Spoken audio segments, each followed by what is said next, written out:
Bonjour, bienvenue dans mon garage et bienvenue sur ma chaîne.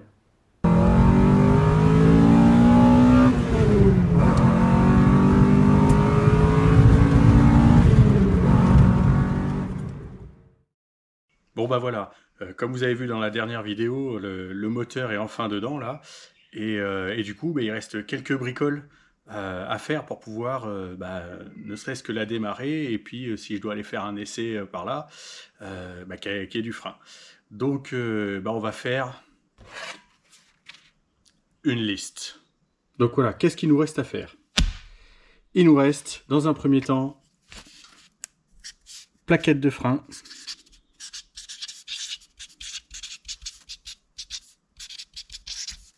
Avant et arrière. Une purge du système de frein. Il faut savoir que comme tout est neuf, il n'y a pas une goutte de liquide de frein dans les, que ça soit dans le mètre-cylindre principal, dans les conduites, dans le mètre-cylindre de frein à main, dans le répartiteur, il n'y a rien. Donc une purge.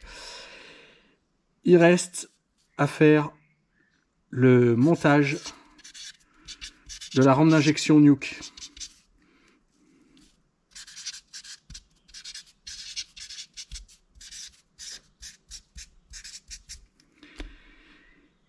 Il reste à purger le circuit d'essence, mais bon, ça va le faire. Il reste à faire le branchement des capteurs.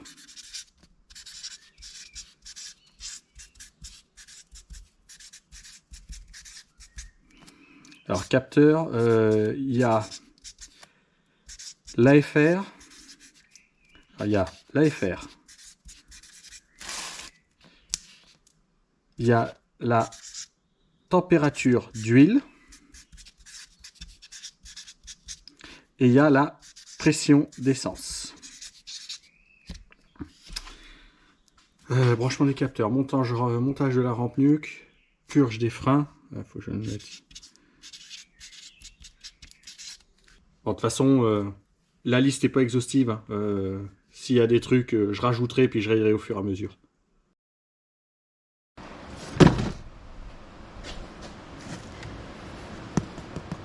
Hey Autodoc, quand c'est que vous me sponsorisez? Bon, en gros, ça vient d'arriver. Mes plaquettes de frein.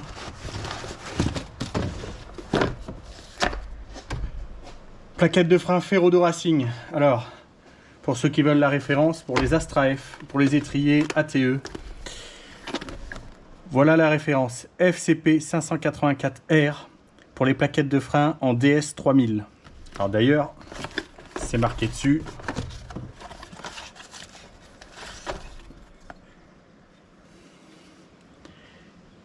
DS 3000. Donc la DS 3000, c'est une plaquette de frein donc, qui se met en lieu et place de l'origine.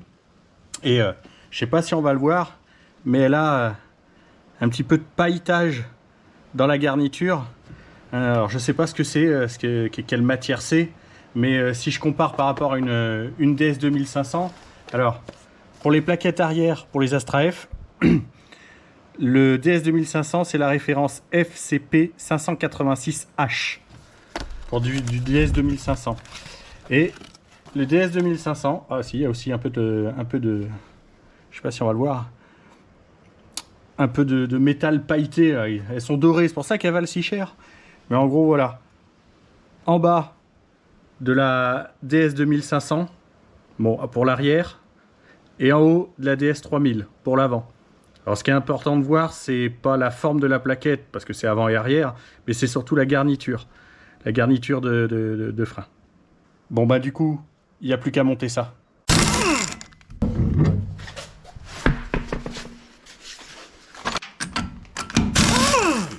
T'as vu mon bel échappement latéral? Ça va chier. Alors dans une vidéo précédente, il me semble que je vous avais montré le disque de frein neuf, donc percé, rainuré, ventilé. Et alors l'avantage chez Opel, c'est que pour changer les plaquettes arrière, c'est pas très compliqué. Il suffit de virer, hop, les goupilles arrière. Là. Alors là, j'avais repoussé les pistons parce que j'ai refait les étriers. J'avais mis des vieilles plaquettes de base et de merde. Hop, donc là on voit le piston est repoussé.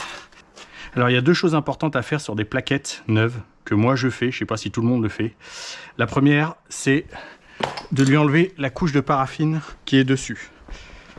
Et pour enlever une couche de paraffine, rien de mieux que de les gratter vite fait sur le bitume. Donc là, une fois que je les ai grattés sur le bitume, on voit que ça a rendu la rugosité. Et moi je viens casser l'angle comme ça ici, avec une petite lime. Alors vous allez me dire pourquoi tu fais ça?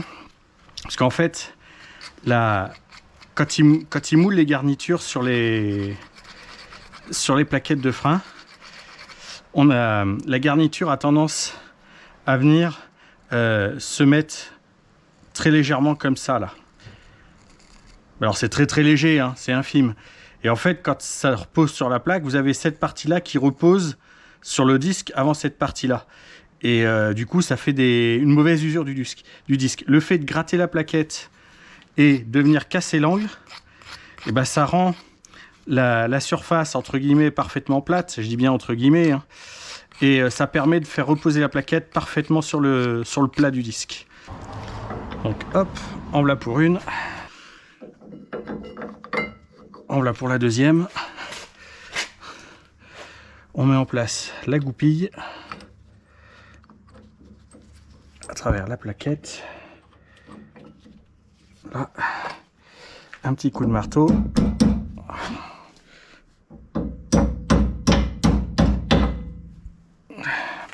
On va mettre un petit coup de chasse-goupille après.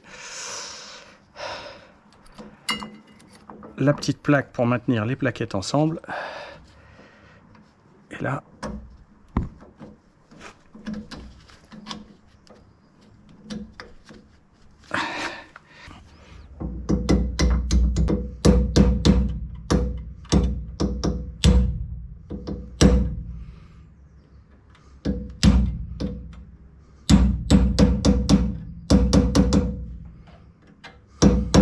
et voilà, plaquette arrière changée.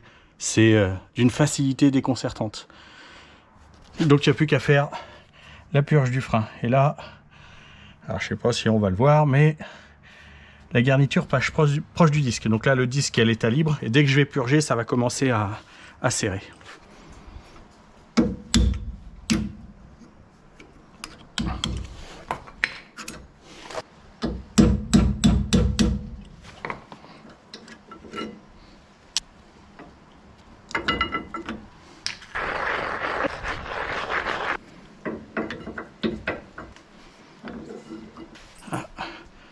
On met la goupille, on remet la petite tôle et la deuxième goupille.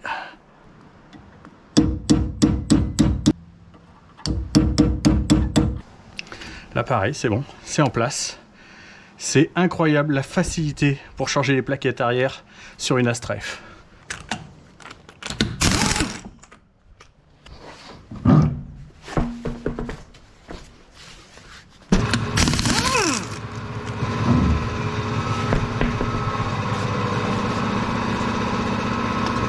Alors, pour les plaquettes avant, c'est un poil plus compliqué, mais pas tant que ça.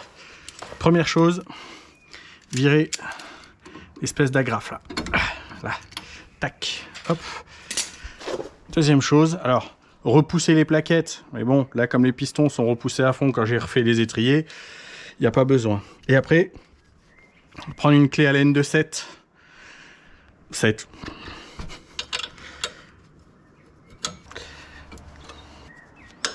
Donc on dévisse le coulisseau, hop, on peut le laisser dedans. Voilà, hop. Et là on sépare l'étrier en deux. On se pose là. Hop. Donc là je viens de gratter les plaquettes sur le bitume là. Et comme pour les arrières, on va venir casser l'angle. Donc là on prend l'étrier. Hop. On pose là. Là. On vient la mettre ici. On vient remettre ça par-dessus.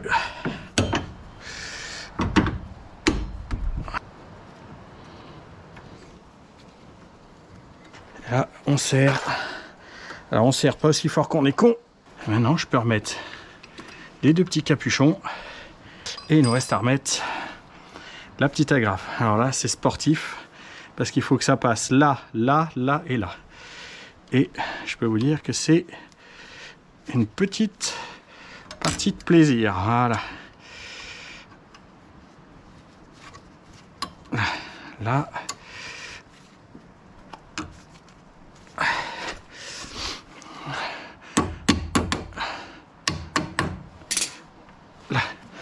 Même joueur de ce côté-là. Bon ben voilà. Les freins sont changés. Et ça, c'est fait. Ça, c'est fait aussi, mais j'ai oublié de filmer. J'ai utilisé un appareil qui est vachement bien, qui met, en fait, c'est autonome, hein, on met du liquide de frein dans la bonbonne, et on pompe un peu comme un pulvérisateur, et ça balance du liquide sous pression dans toutes les canalisations. La purge, s'est faite en 5 minutes, j'ai oublié de filmer. Sonde de pression d'huile, c'est fait. Sonde de température d'huile, c'est fait. Capteur de pression d'essence, c'est fait aussi. Et pour la FR, je suis venu me repiquer là sur le faisceau. Donc j'ai le faisceau ici qui arrive de la sonde lambda là. Et donc je me suis repiqué sur le faisceau. Et l'information part d'ici et s'en va directement au manomètre. Et ça, c'est fait. Hop, la FR, température d'huile et la pression d'essence. Bon bah je crois que maintenant il est temps venu s'attaquer à ça.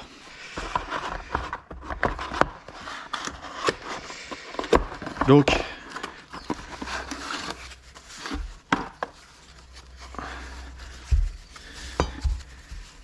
j'ai contacté Nuke pour les 2 raccords qui n'allaient pas et service après-vente nickel, ils m'ont envoyé les 2 bons et c'était bien une erreur de leur site, ça renvoyait pas avec à la bonne référence et c'est moi qui leur ai dit bah non mais la référence qu'il faudrait c'est ça et effectivement ils m'ont dit ouais c'est ça. Donc dans un premier temps je vais monter les 2 raccords en bout de rampe et après je vais mettre la rampe sur la voiture et il me restera plus que les 2 flexibles à faire et là je sens que ça va être la rage.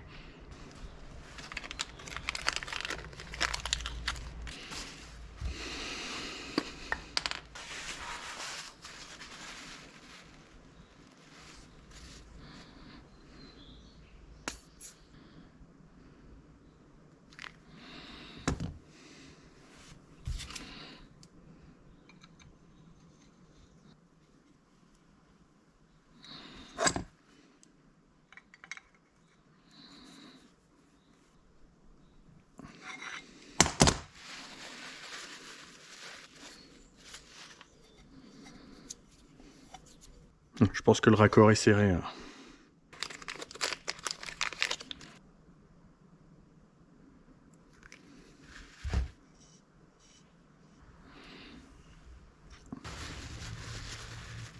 Bon, la rampe est nue. Je vais aller démonter sur le moteur la rampe d'injection d'origine avec les injecteurs que j'ai besoin. Et je vais les monter sur celle-là.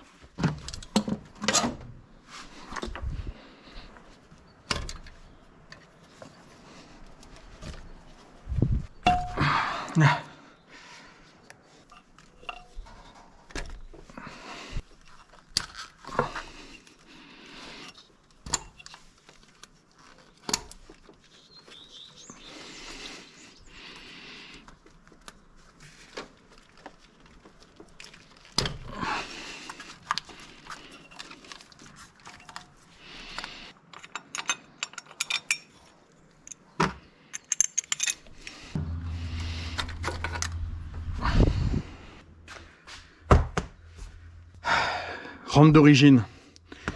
Rampe d'origine, on voit, ça rentre par là. Là-dedans, là, ici, là, il y a une espèce de cloison. Donc, l'essence arrive ici.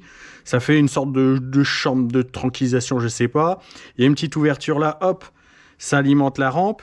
Et là, pareil, j'ai une cloison qui est à peu près ici, donc qui revient vers là, et ensuite qui passe dans le régulateur pour retourner au réservoir par ici. Le problème de ces deux chambres-là, c'est que ça réduit le débit. C'est-à-dire que là, je pourrais envoyer tout le débit que je veux. La cloison interne va me freiner le débit et il va falloir que l'essence contourne pour revenir. C'est d'origine, quoi. C'est pas tip top là. Ça rentre par un bout, ça ressort par l'autre. Il n'y a pas de chichi, pas de fioriture.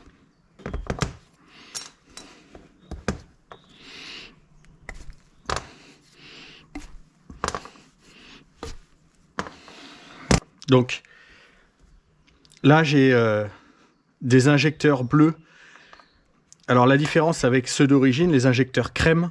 Les crèmes, c'est le C20XE avec l'injection Bosch Motronic en M2.5.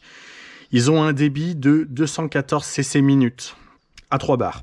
À 2 bars 5, pardon.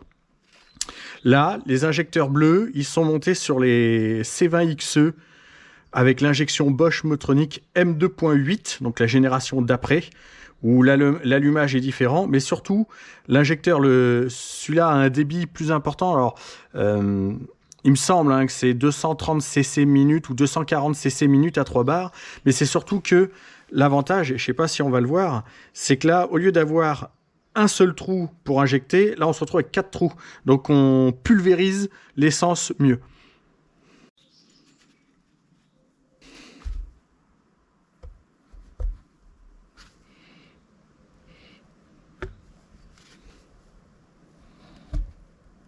Faut avouer quand même que ça a plus de gueule que ça.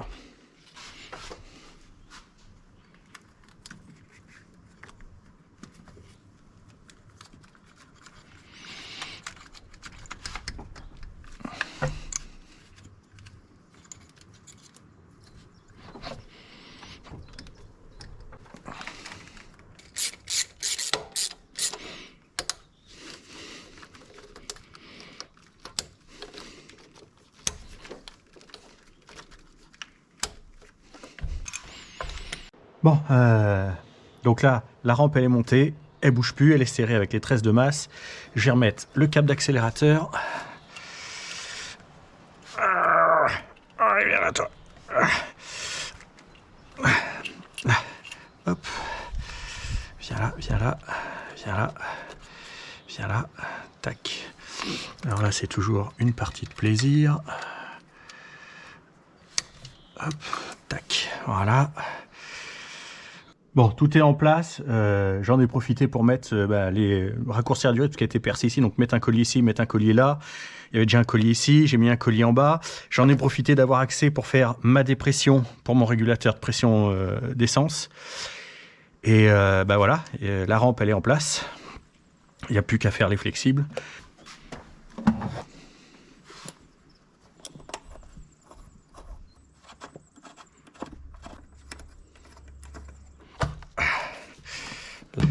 La prise du débitmètre.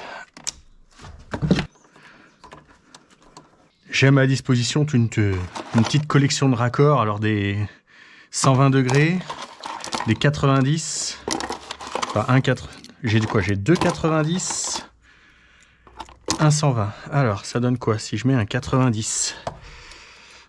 Non, ça c'est un 60. Ok. Ça va venir taper là-dedans. Alors si je fais ça là, si je fais ça, est-ce que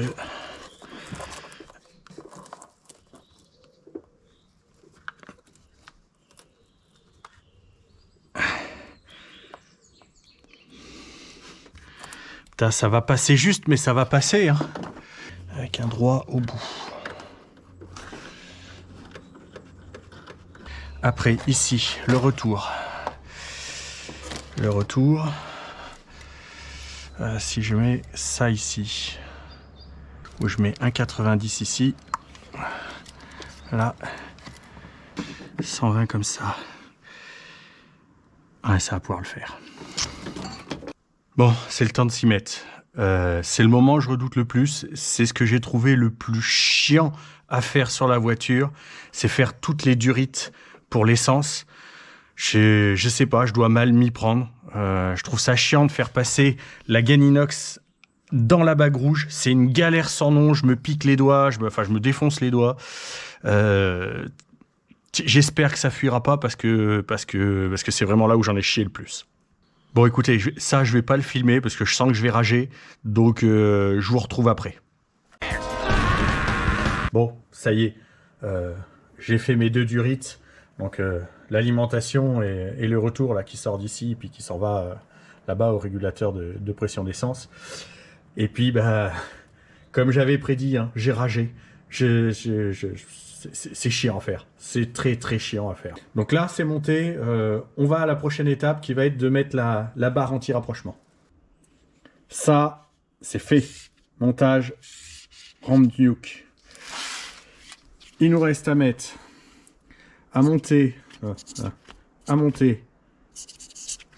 la barre anti-rapprochement. Et puis c'est tout. Il me restera du gasoil à mettre. Ah, de l'essence. Il me reste de l'essence à mettre et puis faire démarrer la bête.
Avec une barre anti-rapprochement, ça empêche en fait la caisse de venir faire comme ça.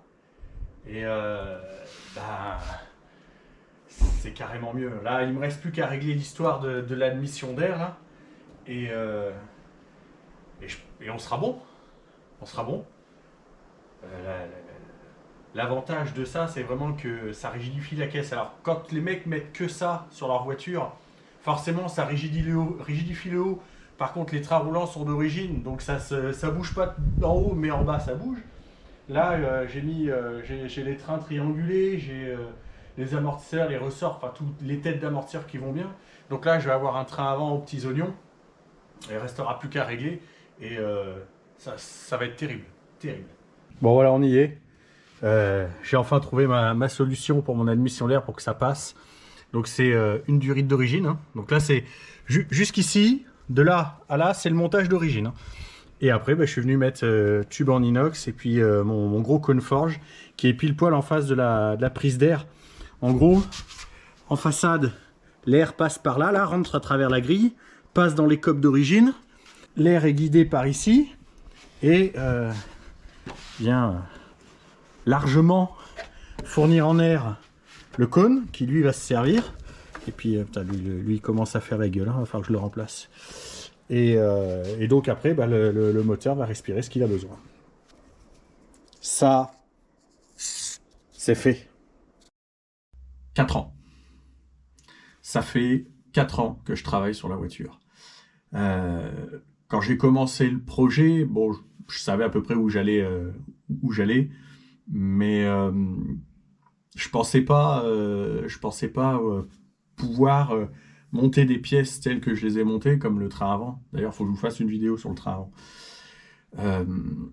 Je pensais pas trouver, par exemple, une boîte 6 pour de calibra pour la voiture. Je pensais pas mettre de vite macrolon parce que je savais pas où en trouver. Et au fur et à mesure du montage, tout est arrivé, des plans, des liens, des sites web. Et petit à petit, je me suis dirigé vers le F2000 parce que c'était la catégorie qui me permettait de faire au maximum de ce que je pouvais. C'est fini. La voiture, elle est finie. Tout est dedans, tout est monté. J'ai fait les dernières bricoles, vous venez de le voir, la rampe d'injection, la barre anti-rapprochement, tout ça. Et en fait, prochaine vidéo, ça démarre. La prochaine vidéo, pression d'huile, pression d'essence, bouton engine start, et je démarre la bête. Et je pense que ouais, ça va le faire. Ça va vraiment le faire. Sur ce, si vous voulez me soutenir, n'hésitez pas à vous abonner. Moi, ça m'aide énormément, ça me booste. Partagez aussi la vidéo parce que plus je vais avoir de monde à regarder, plus ça va me motiver à continuer les vidéos. Et puis le but, c'est que je la fasse évoluer. Là, elle est déjà pas mal en configuration F2000, mais bon, le moteur est d'origine, les freins sont d'origine, la boîte est d'origine, et la voiture va évoluer. Je vais lui faire. J'ai encore plein de choses, j'ai encore plein d'idées pour la rendre encore plus performante. Et puis d'ici peu, on va commencer à mettre les roues sur le circuit pour voir ce que ça donne. Et puis mettre la voiture en main. Je vous dis à bientôt. Ciao!